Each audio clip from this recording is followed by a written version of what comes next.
She runs an accounting firm, and we've already secured 2 really good consultations on her calendar.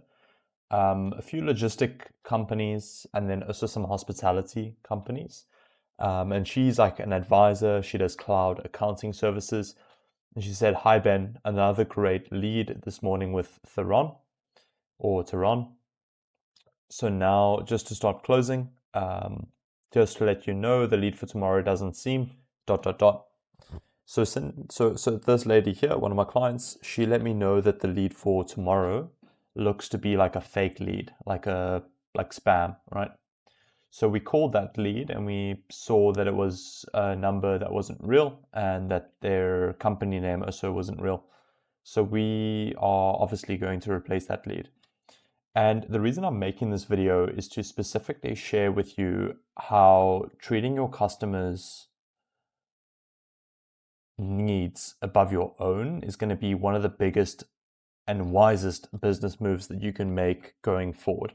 So if you are a professional service-based business, whether you're a lawyer, an accountant, maybe you're a consultant, an advisor, or maybe you even work in private equity and you deal with business owners, customers need to be number one.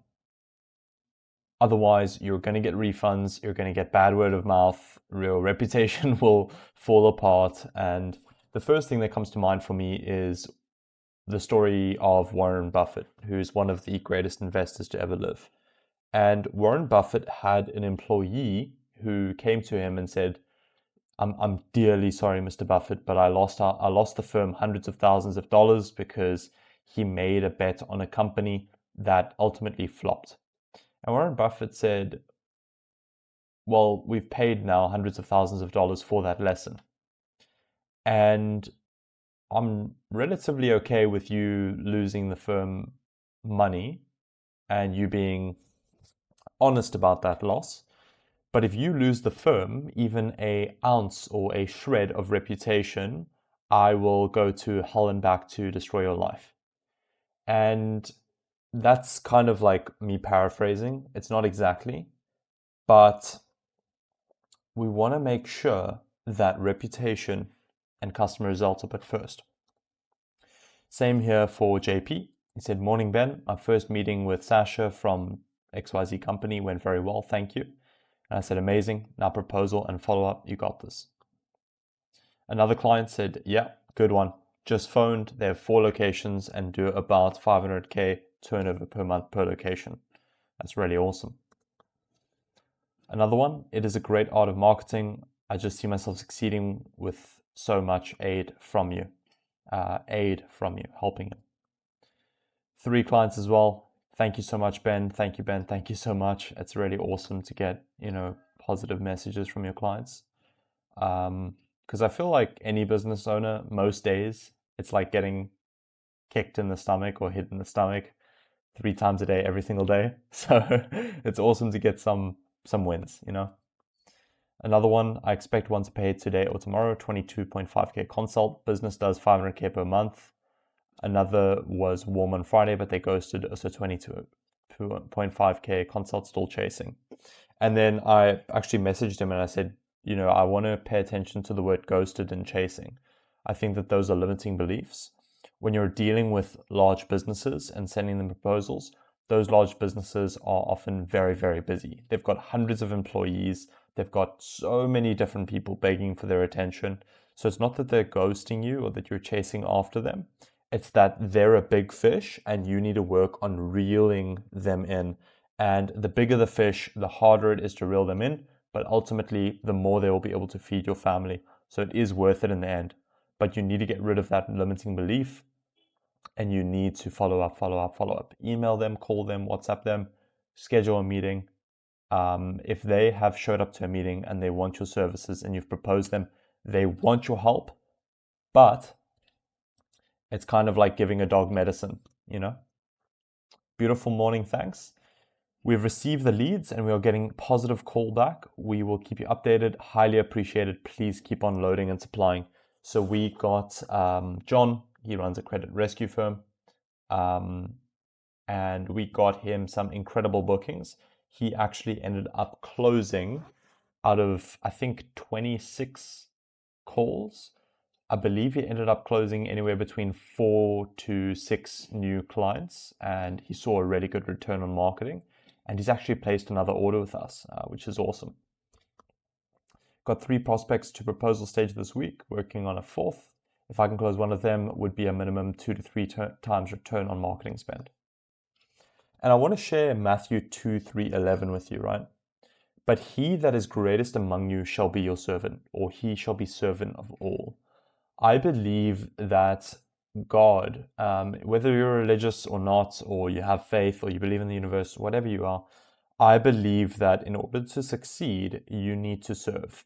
So if you want to become a great husband, you need to be a servant for your wife. If you want to be a great leader, you need to be a servant of your community. If you want to be a great father, you've got to serve your children. If you want to be a great business owner, you have to serve your customers. And I've realized that building wholesome wealth is about doing a lot for other people and you ultimately getting paid so that a lot of people can do a lot of things for you. So what does this mean, right? This is what I believe wholesome wealth to be. Think about this iPhone. Okay, this is an iPhone that Steve Jobs created, and then obviously people in a factory created, and there was engineers and software people who had to create this. And this iPhone, let's say that it cost me, let's round it off to $1,000. Let's say that it cost me $1,000 to get that iPhone. And that in order to make that $1,000, I had to serve a business owner and help them get customers. Now, I made that $1,000 by helping a business owner attract, let's say, 20 potential customers. They paid me $1,000. I got them, let's say, $10,000 worth of deal opportunity.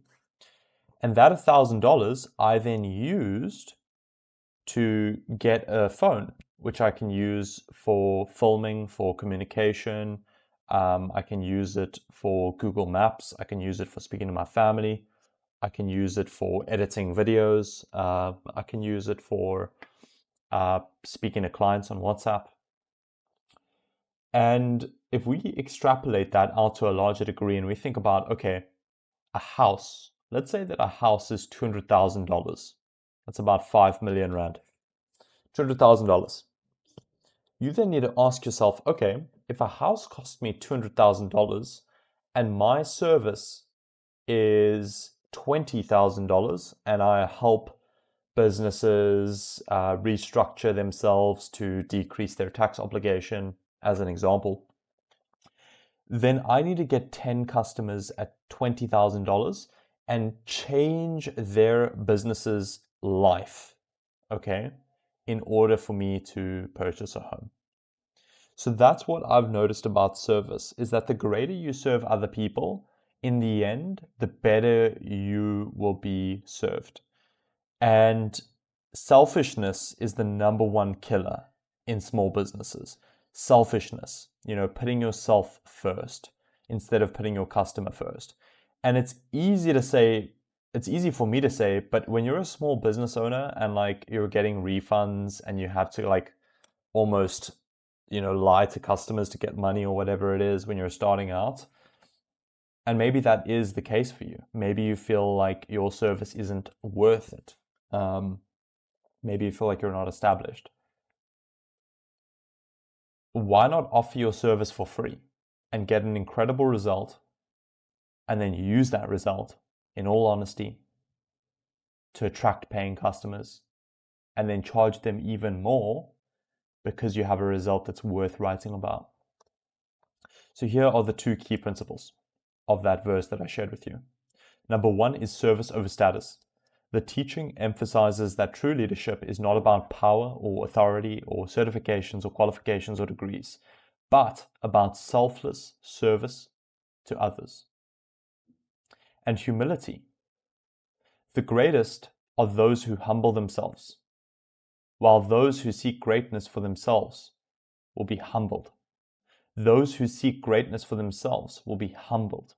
They will be mocked, and destroyed. The greatest are those who humble themselves. The greatest are those who invite you into their home, they prepare a meal for you, and they wash your feet. That is what the King of Kings did. And whether you're a believer or not, it doesn't really matter, because ultimately, if you behave with these principles in mind, your business will be better off. So always put your customers first. And look, it's not always sunshine and rainbows. It's not pretty. I've had customers complain to me. I've had customers, I haven't had anyone ask for a refund. Fortunately, everyone seems to be happy in the end. But when you're marketing someone's business, which is what I do, people will always want iteration. Those first 2 weeks of working together, they're going to say, Ben, can we adjust this? I'm not happy with the leads. Or Ben, can we adjust this? I'm not happy with the industries. Or Ben, why are leads not showing up? Or why are leads taking so long to close? And it seems like there's a 2-week process in the beginning of working with a customer where they're complaining. Either they don't know what to do, they feel lost, they feel like the leads are junk, they feel like the marketing needs work. And we are ruthless about taking their feedback and implementing it so that we can make sure that they're as happy as possible. And I like to think about it as taking off. You burn most of your fuel trying to leave the Earth's atmosphere, and the ship experiences the most stress on its way out of the atmosphere. But once you're in space is a lot easier. There's a lot less friction. There's a lot less demand. It's a lot easier to get results. And funny enough, the same thing happens when we run ads. It's kind of like when you launch a campaign, you've got 10 horses, and each horse is an ad. And you fire the gun, and the horses, step foot into the muddy arena, and they're charging. And you're spending money on all 10 horses. But now 7 of those horses might be unprofitable. 7 of those horses might be getting you calls booked at a low rate or at a high cost, or maybe they're getting you junk bookings. So what happens is we're in the crowd with a rifle, and we have permission to shoot those horses and put an end to them, so that we can identify the top 30% or the top 20% or the top 20% or top 10% of the horses that are running for your business, so that they can get all the glory. And this is what we call pruning. It is essentially having your ads be a bonsai that we cultivate and prune, so that the greatest branches can flourish from the nutrients in the soil, and the branches that are unproductive can be cut off. So I really hope that this makes sense. But that is why I believe that customer service and getting feedback is going to be the greatest move that you can make for your service-based business this year and for the decades to come. Thank you so much for watching this video. You have a great day and stay blessed.